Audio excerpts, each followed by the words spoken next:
मैं उन इंसानों में से हूँ जिसको ट्रैकिंग करना और माउंटेन्स को एक्सप्लोर करना पहले से ही बहुत पसंद था। तो सोचा क्यों ना एक ऐसी जगह जाया जाए जहाँ पर ये दोनों चीज़ें एक साथ हों।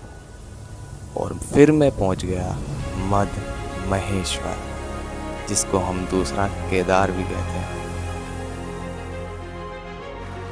इस ट्रैक की बात करूं तो ये ट्रैक बिल्कुल भी आसान नहीं था। शुरू में हमें काफ़ी आसान लग रहा था, बट ये बिल्कुल वैसा नहीं था।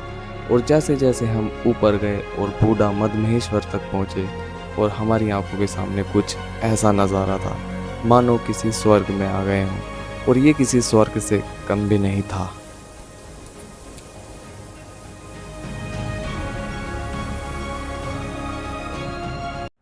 ये कहानी शुरू होती है हमारी देव प्रयाग से, मेरे होम टाउन से लगभग 160 किलोमीटर दूर।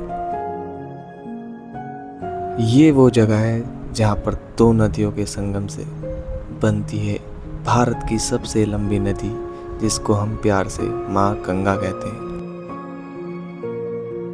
इस प्यारे से नज़ारे को निहारने के बाद हम चल देते हैं अपनी दूसरी मंजिल ऊखी मठ की ओर, जो कि लगभग देवप्रयाग से पूरा 100 किलोमीटर दूर है।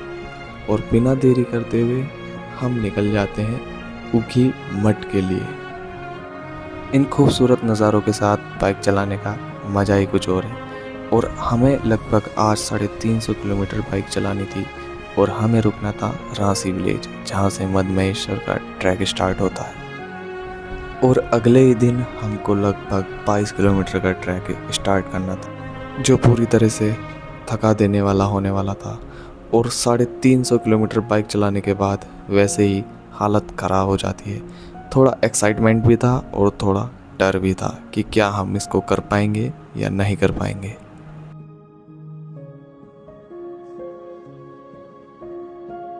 और काफ़ी देर तक बाइक चलाने के बाद हम पहुंच जाते हैं कुंड, जहां से एक रास्ता हमारा चला जाता है केदारनाथ और दूसरा चला जाता है ऊखी मठ। और हमें जाना था ऊखी मठ वाले रास्ते से। हमें जाना था ऊखी मठ से होते हुए रांसी विलेज, जो कि ऊखी मठ से 25 किलोमीटर दूर है। पर हम 13 बंदों में से रास्ता भटक गए, और हम दोनों चले गए चोपता वाले रास्ते पर 10 किलोमीटर आगे।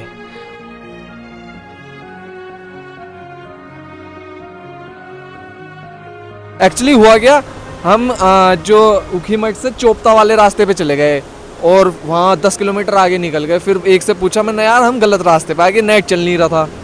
और बस वो सीन हो गया हमारा थोड़ा, तो इस वजह से हम थोड़े लेट हो गए। हमारे साथ के सारे आगे पहुँच गए।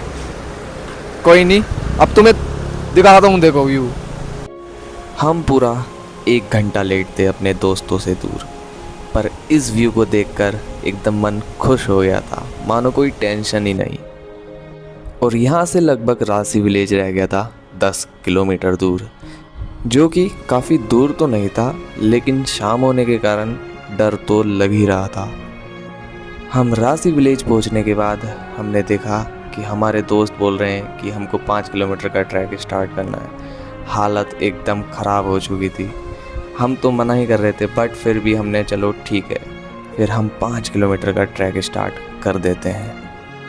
गाइस, हमने ट्रैकिंग तो स्टार्ट कर दी है। बेसिकली हम लेने वाले हैं, रांसी में था पहले प्लान लेने का स्टे, बट अब हम लेने वाले हैं 5 किलोमीटर ट्रैक करने के बाद गोंडार पहुँचेंगे वहाँ। तो अभी मेरे सामने है एक छोटा सा वाटरफॉल, तो मैं आपको दिखाता हूँ। Check this out.